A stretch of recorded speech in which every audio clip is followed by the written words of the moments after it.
Bible एक वर्ष में। नमस्कार, आप सबका बाइबल एक वर्ष में स्वागत है। आप सब ने जो कदम उठाया है प्रभु के वचन सुनने के लिए, यह हमारे जीवन के अंधेरों को दूर करेंगे और हमें प्रभु के प्रकाश में चलाएंगे। आज हम संत मार्कुस के सुसमाचार का अध्याय 16, नहमिया के ग्रंथ का अध्याय 5, दूसरे इतिहास ग्रंथ का अध्याय 17 और प्रज्ञा ग्रंथ का अध्याय 5 सुनेंगे। प्रभु का वचन सुनने से पहले आइए हम ईश्वर से प्रार्थना करें। हे प्रभु, हम आपका वचन सुनने वाले हैं। हमारे मन की आंखें खोलें और हमें आध्यात्मिक प्रज्ञा दें ताकि हम आपको जान सकें और आपके वचन के अनुसार अपना जीवन जिए। यह हम मांगते हैं आपसे प्रभु यीशु के नाम, आमीन।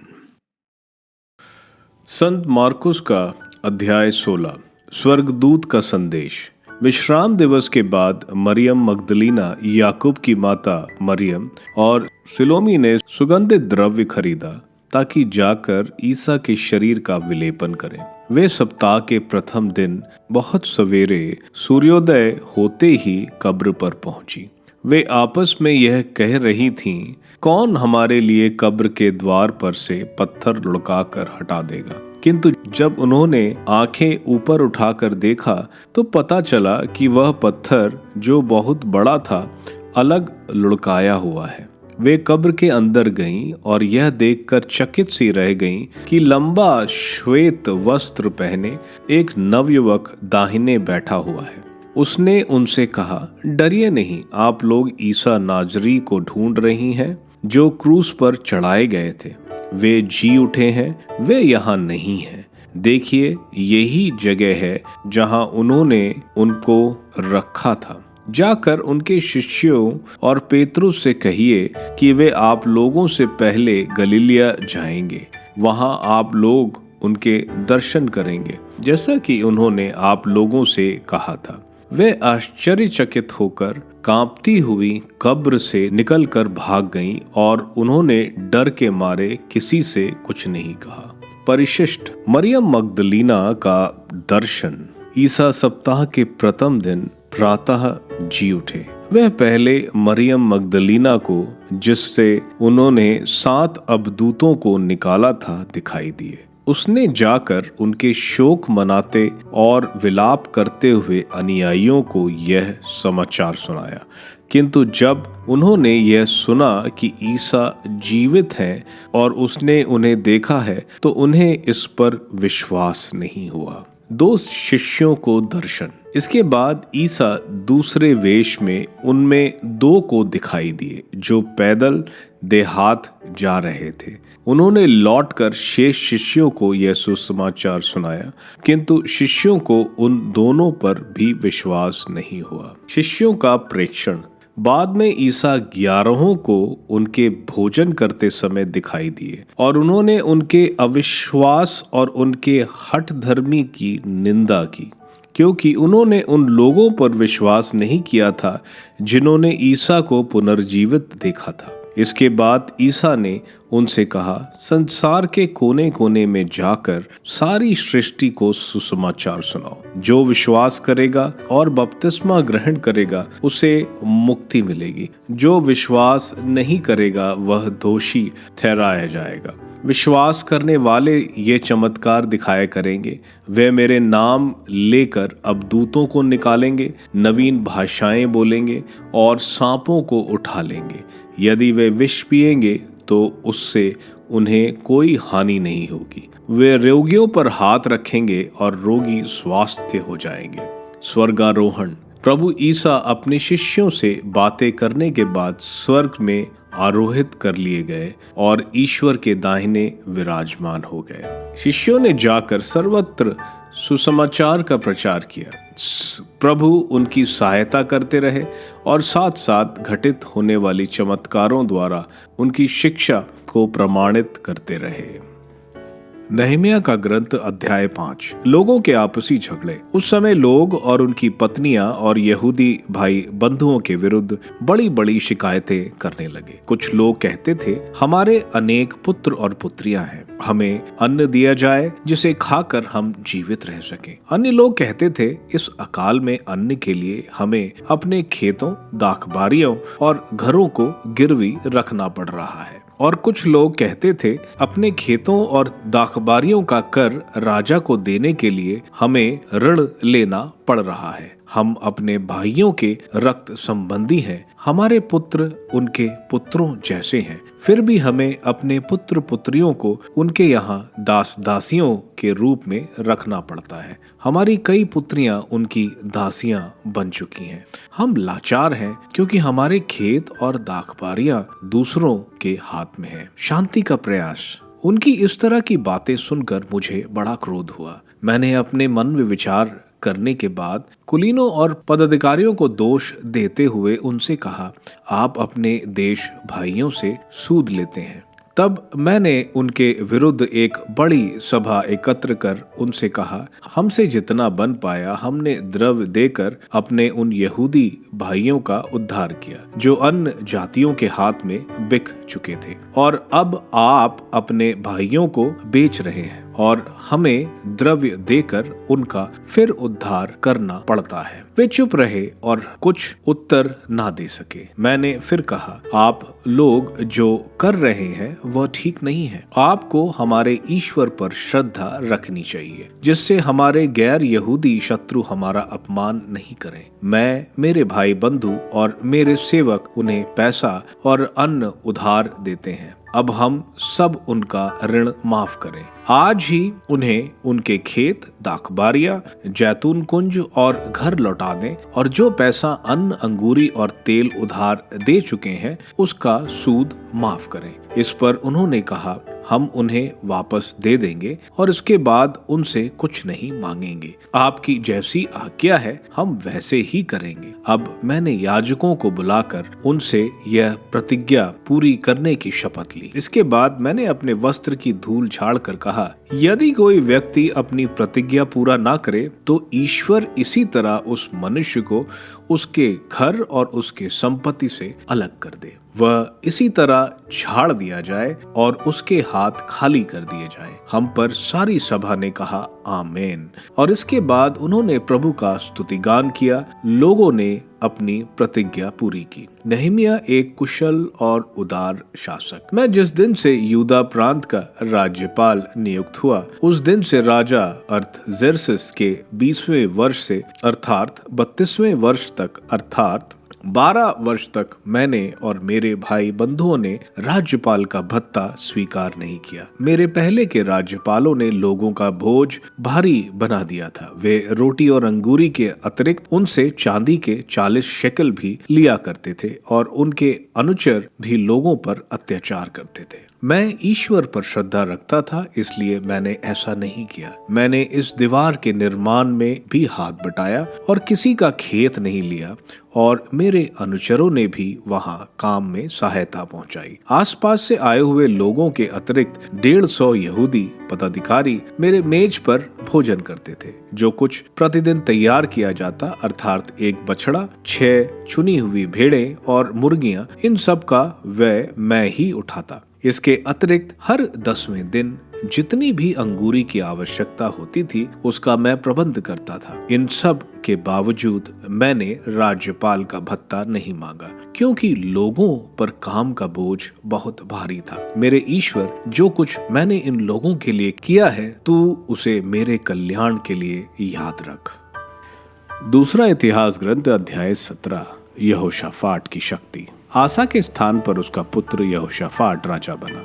वह इज़राइल के विरुद्ध शक्तिशाली होता गया। उसने यूदा के सब किलाबंद नगरों में सैनिक रखे और यूदा में और एफ्रेम के उन नगरों में जिन्हें उसके पिता आसा ने छीन लिया था रक्षक सेना रखी। यहोशाफाट को प्रभु की संहिता की चिंता। प्रभु यहोशाफाट के साथ था, क्योंकि वह उस मार्ग पर चलता था जिस पर उसका पूर्वज दाऊद पहले चला था। वह बाल देवताओं की नहीं बल्कि अपने पिता के ईश्वर की उपासना करता था। वह प्रभु की आज्ञाओं का पालन करता और इज़राइल के कार्यों के अनुसरण नहीं करता था। इसलिए प्रभु ने उसके हाथ में राज सत्ता सुदृढ़ की। समस्त यूदा यहोशाफाट को उपहार देने आया। इस प्रकार उसे बहुत धन संपत्ति और सम्मान मिला। जैसे जैसे प्रभु के मार्गों पर चलने का उसका साहस बढ़ता गया, वैसे वैसे वह पहाड़ी पूजा स्थान और अशोरा देवी के खूंटे यूदा से हटाता गया। उसने अपने शासनकाल के 3 वर्ष तक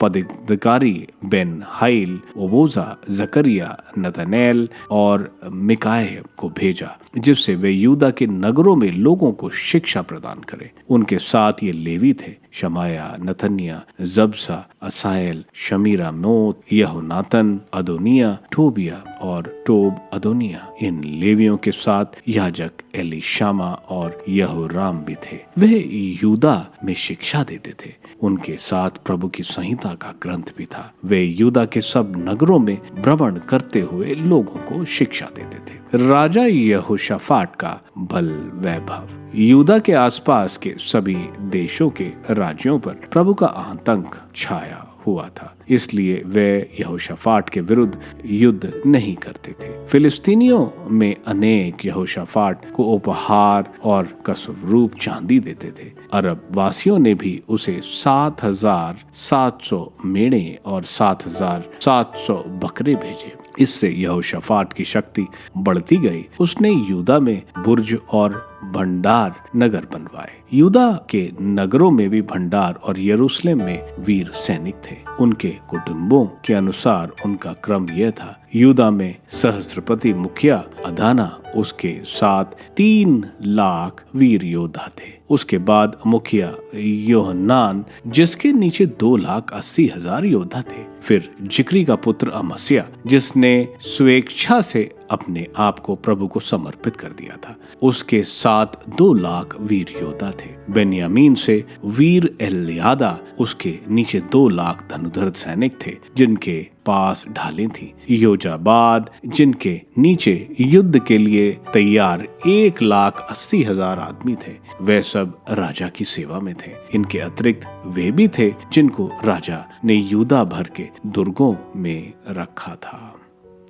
प्रज्ञा ग्रंथ अध्याय 5। उस समय धर्मी आत्मविश्वास के साथ उन लोगों के सामने खड़ा हो जाएगा जो उन पर अत्याचार करते और उनके परिश्रम को तुच्छ समझते थे। दुष्ट उसे देख आतंकित होकर कांपने लगेंगे और वह उसके अप्रत्याशित कल्याण पर आश्चर्यचकित होंगे। वे मन ही मन पश्चाताप करेंगे और दुखी होकर कराहते हुए कहेंगे, यह वही है जिसकी हम हंसी उड़ाते थे, जिस पर हम ताना मारते थे। हम मूर्खतावश उसके जीवन को पागलपन और उसकी मृत्यु को अपमानजनक समझते थे। वह ईश्वर के पुत्रों में कैसे सम्मिलित किया गया, वह कैसे संतों का सहभागी बना। इसलिए हम सत्य के मार्ग से भटक गए। अन्याय के प्रकाश ने हमें आलोकित नहीं किया और सूर्य हम पर उदित नहीं हुआ। हम अन्याय और विनाश के पथ पर भटकते रहे। हमने मार्गहीन मरुभूमियों को पार किया, किंतु हमें प्रभु के मार्ग का पता नहीं था। घमंड से हमें क्या लाभ हुआ?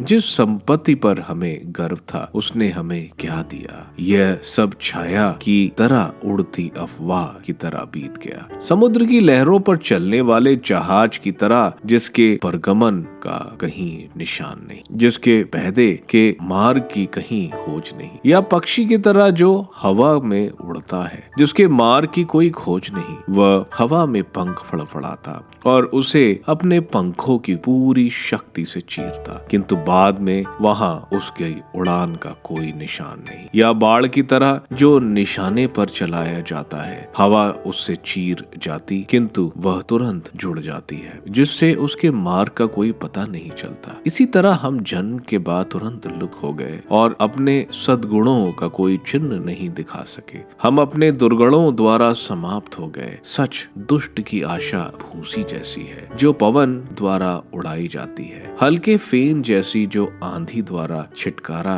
जाता है, धुएं जैसा जिसे पवन उड़ा ले जाता है, एक दिन के मेहमान जैसी है जिसे कोई नहीं याद करता। धर्मियों क्या उज्जवल भविष्य, किंतु धर्मी सदा के लिए जीवित रहेगा। उनका पुरस्कार प्रभु के हाथ में है और सर्वोच्च ईश्वर उनकी देखरेख करता है। वे प्रभु के हाथ से महिमा में राजस्व और भव्य मुकुट ग्रहण करेंगे, क्योंकि वह अपने दाहिने हाथ से और अपने भुजबल से उनकी रक्षा करेंगे। वह अपने धर्मोत्सव के शास्त्र पहनेंगे और अपनी सृष्टि द्वारा अपने शत्रुओं को दंडित करेगा। वह न्याय का कवच धारण करेगा और अपरिवर्तनीय निर्णय का टोप पहनेगा। वह अजय पवित्रता की ढाल और अनमय क्रोध की तलवार धारण करेगा। समस्त सृष्टि उसके साथ मूर्खों के विरुद्ध युद्ध करेगी। चढ़े हुए धनुष्य से जैसे बाण सीधे लक्ष्य पर लग जाते हैं, वैसे ही बादलों से बिजली निकलेगी। उसका क्रोध गोफान की तरह भारी ओले बरसाएंगे। समुद्र की लहरें उन पर आक्रमण करेगी और नदियों की बाढ़ उनको ढक देगी। घोर आंधी उन पर टूट पड़ेगी और भवंडर उन्हें छितरा देंगे। अराजकता पृथ्वी को उजाड़ कर देगी और कुकर्म शासकों के सिंहासन गिराएंगे।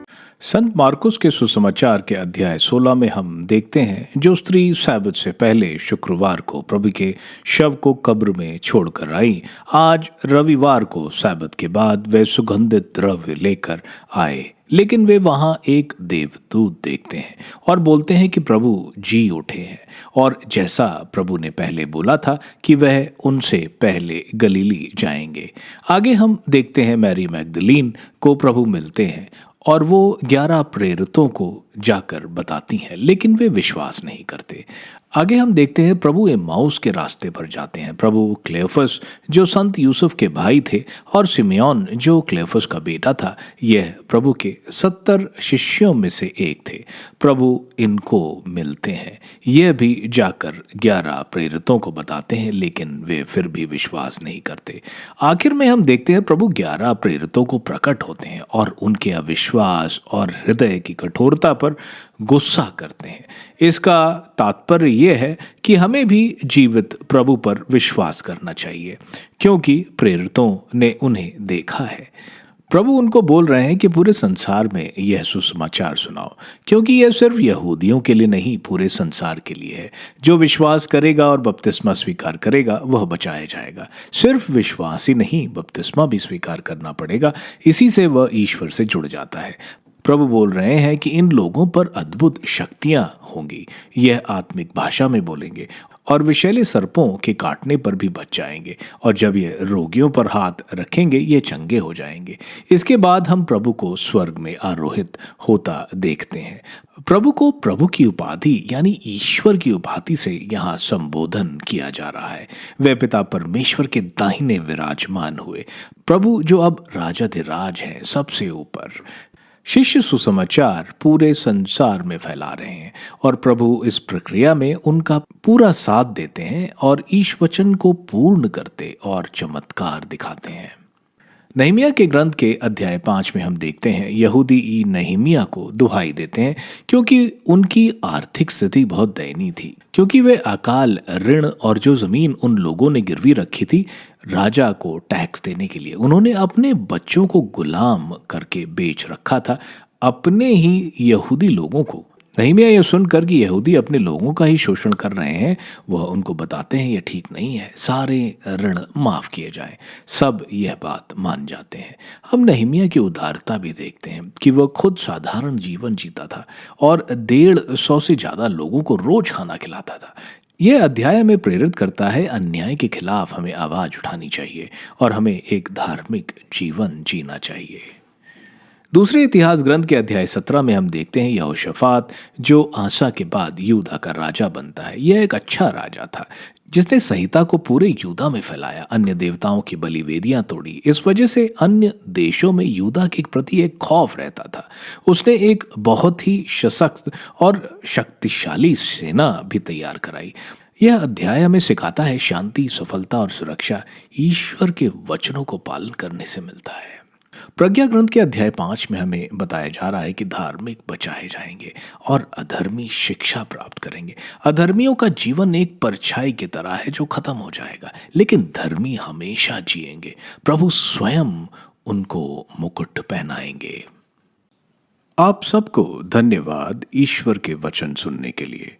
मैं आपसे विनती करता हूं कि आप बाइबल एक वर्ष में को दूसरों के साथ शेयर करें, क्योंकि प्रभु का वचन स्वयं प्रभु यीशु है। प्रभु को दूसरों को देने वालों को प्रभु की आशीष जरूर मिलेगी। मैं आप सबका बड़ी बेसब्री से कल इंतजार करूंगा। धन्यवाद।